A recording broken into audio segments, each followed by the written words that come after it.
Hello tanks and tankettes, and welcome to a pair of my own replays. I don't usually double up on my own games, but these have a couple of things in common. They're both from the same day last week, and they're both in light tanks, which is because Circon was having a bash at doing a bunch of his light missions. And in the process, I ended up doing a couple of my light missions as well. I think 4 was the count at the end of the evening. And we did some at high tiers. I think we mostly did tier 7 and 8, but we did go down to tiers 6 and 7 for some of them. But this is one of the tier 8 ones, clearly. It's the RU251s there, with Circon and Snooze, and myself in a 1390, which is not a bad combination, because you get the nice burst damage from the 1390, but the RU251s are...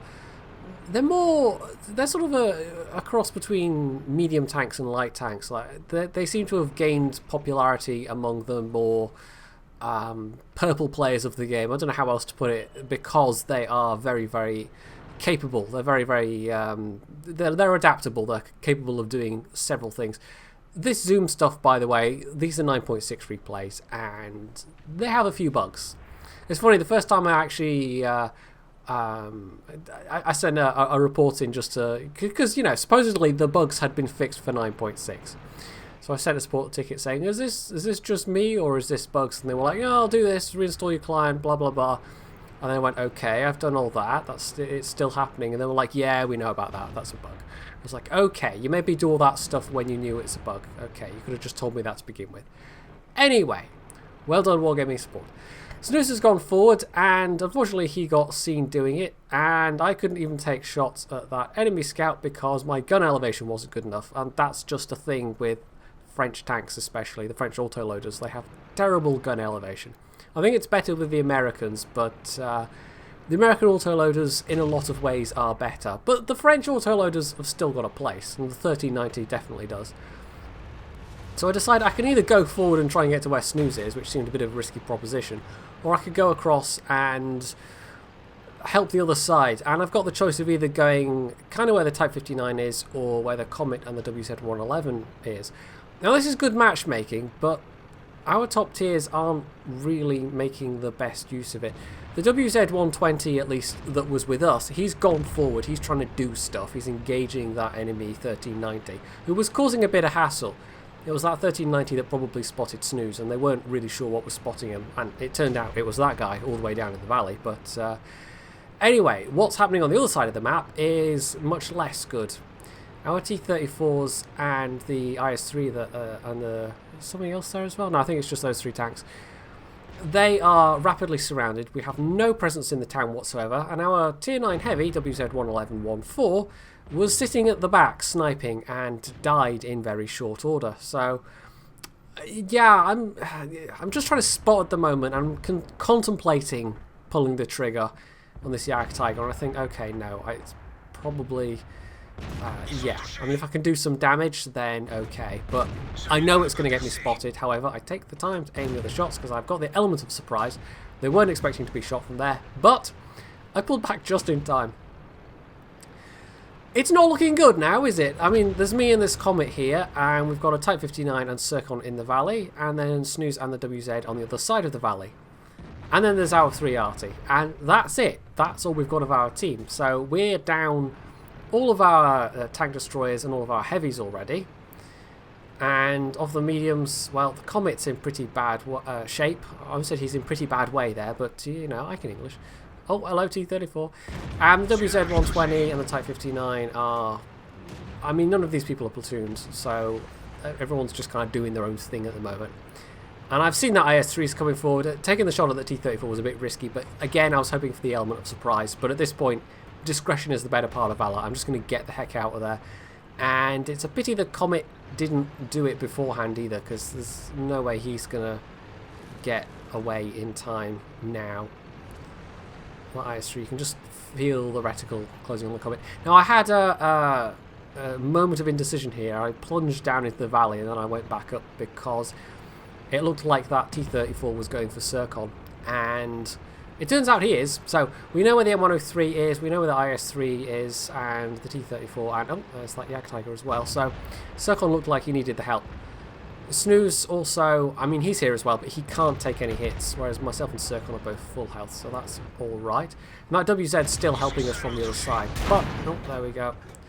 Now, I took the hit from the T34, and unfortunately Circon, I mean, I can't, oh, that was close. I can't really blame him, but, you know, I'm behind him in an autoloader trying to unload, and that happened. So it was just a heat of the moment kind of a thing, but it was unfortunate, and it's why you don't tend to want to drive in front of an autoloader when it's trying to unload at somebody. And I think it was just Circon's natural competitive instinct there. He wanted that bit of extra damage. He wanted to try and get the kill. That meant, even though I was clearly sitting there trying to unload my clip, he pulled in front of me anyway. Which is, yeah, okay. Anyway, never mind. It doesn't matter. It was only a little bit of damage, but even so, it might prove to be crucial, maybe. So this is it. It's the WZ-120 and us four, and we're being closed in on from all sides. However, the WZ at least knows how to shoot. He's put his gun to good effect, taking out that ISA, and I've still got 2 shells in my clip. Now, really, what I should have done is reload, because 2 shells isn't that useful. But as it turns out, it is actually useful. So, although that wasn't best practice in terms of driving an autoloader, I should have, the minute I started going down the valley to relocate to get up to here, I should have started reloading at that point to have a full clip once I got up here. But as it turned out, circumstances proved that the wrong thing to do was the right thing to do. Occasionally that happens. It was not best practice, but it still ended up being useful. So the M103 and the IS-3 both down in the valley, and if I can do nothing else, I can spot for this WZ, although he's probably spotting for himself at this point. Snooze is also down there as well. And I'm trying to pull back far enough behind the bushes that once I'm loaded, which I am, I can unload with impunity. And there we go, in the tracks, and I get the blind kill, which is very nice, and I've got 3 shots left, and the side of the M103 is easy prey, although that one takes him in the tracks, but even so, in the tracks is useful. Circon, meanwhile, is wreaking havoc among the artillery, and it's now just that GW Panther.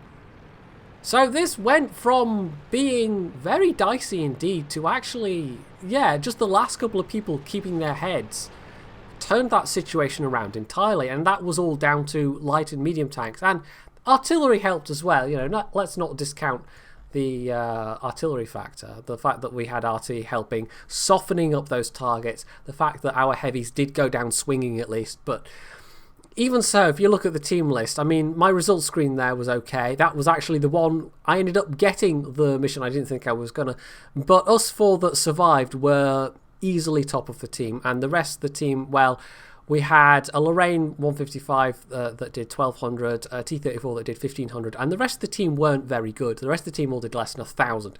Circon, in the meantime, walked away with a high caliber and a Pascucci's medal, so he really deserved to be top of that team.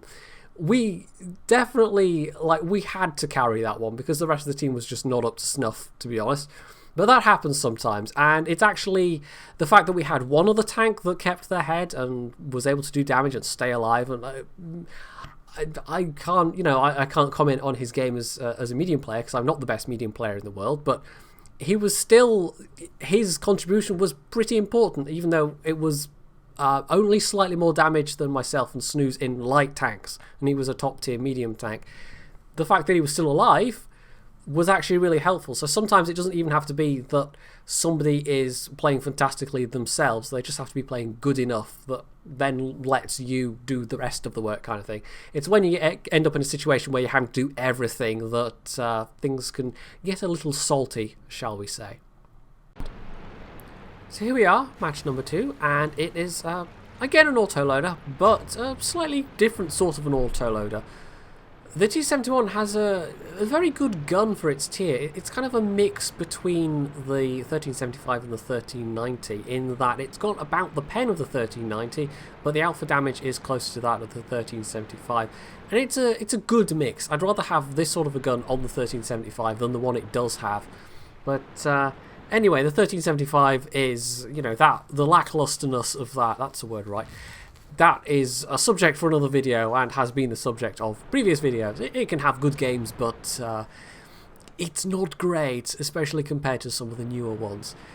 So this time, Circon is in the Ausklung Panther and Snooze is in the M41 Bulldog, which he's rather enjoying. I might have it myself someday, but it's going to take a while.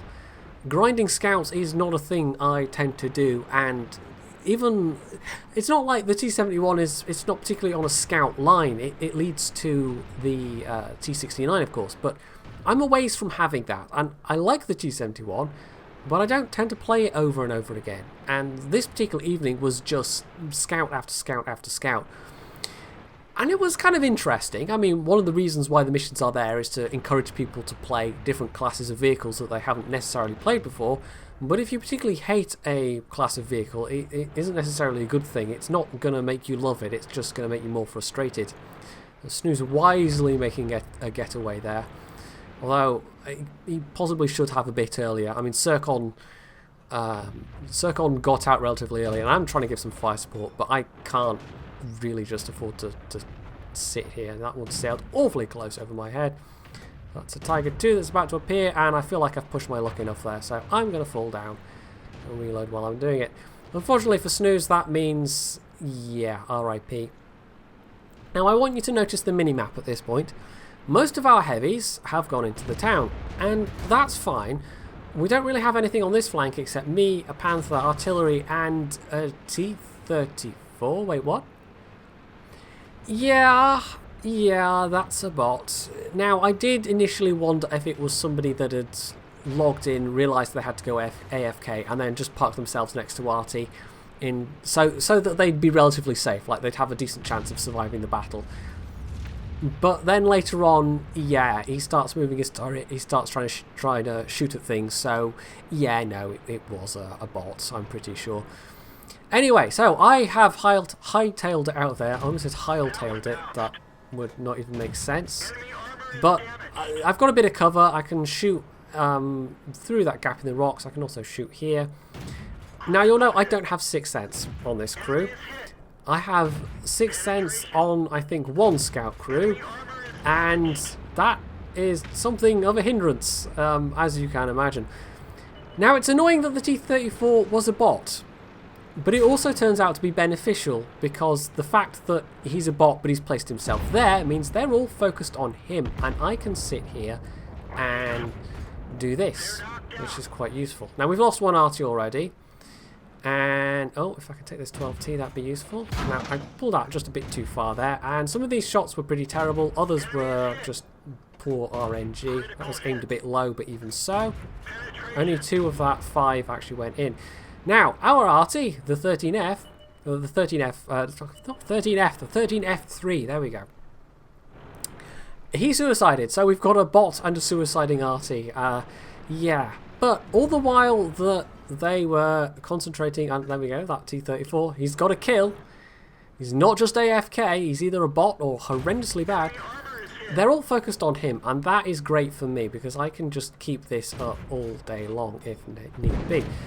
Now, I'm attracting a bit of fire here, though. That's something of an issue.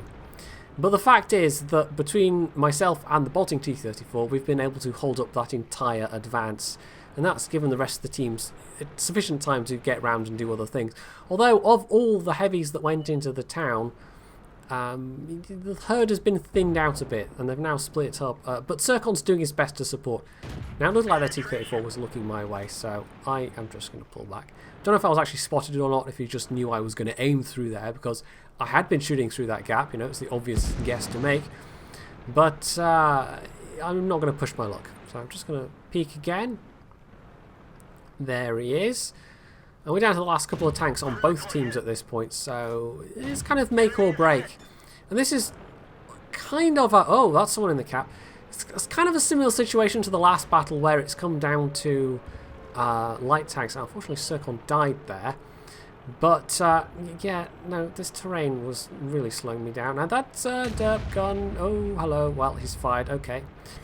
But light tanks proved to be decisive in winning the battle, not for scouting reasons, but for reasons of doing damage and getting kills. Which is not really what you think of when you think of scout tanks, but it's how this battle worked out just as the previous one did. And sometimes those battles are just more interesting to watch.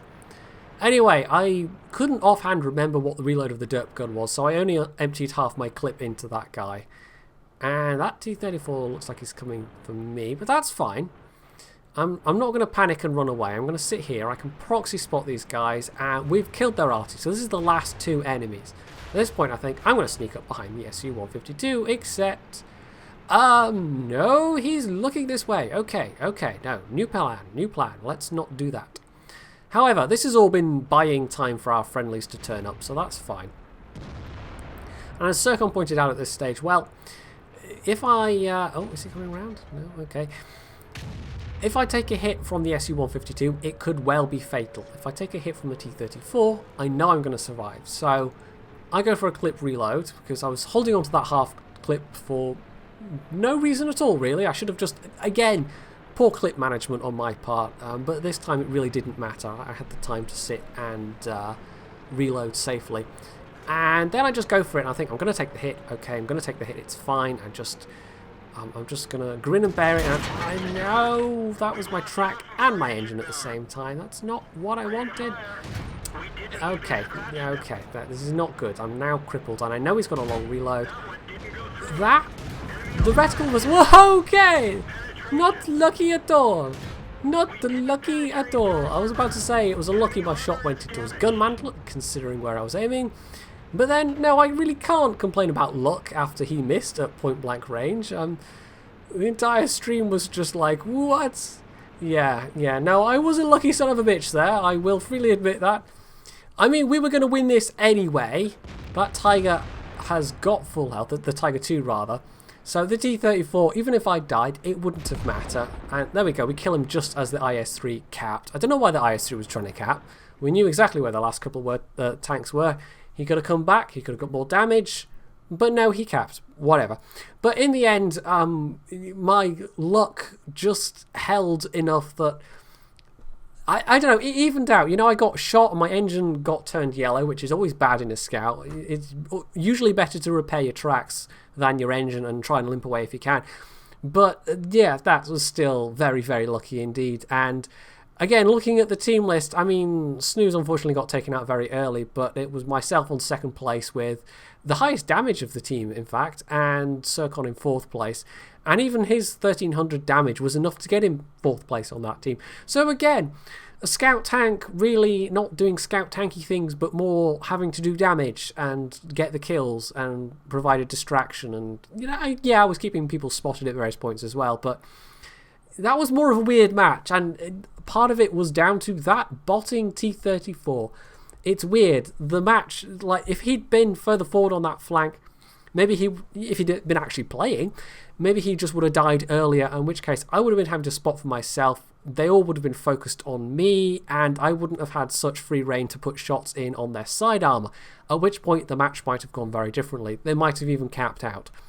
However, the fact that he was botting, and the fact that he sat there and botted and was next to the artillery and they were all shooting at those guys, meant I could just go pew pew pew and use that burst damage to great effect. And yeah, I was lucky at the end there, but maybe it was more lucky that guy was botting there. Because the way the team deployed, you know, one or two more tanks on the north flank might have made a difference, but most of our team just charged into the town, and I think most of our team managed to die in the town. But these games work out how they work out. You can never quite predict it. I mean, once you've played enough matches, generally speaking, you start to have an idea of how matches are going to go on each map, but you get surprised on a daily basis with this game, and sometimes that's a good thing and sometimes that's a bad thing. You know, it can go both ways, but this game is never anything less than surprising. Sometimes it's not at all surprising, you know, it can go both ways in that way as well, but still, that's one of the reasons I keep playing. It's unpredictable. You never know how it's going to go. So, if you enjoyed this pair of replays, you can leave any comments below, you can hit the like button, you can subscribe to my channel, and as always, stay tuned for more.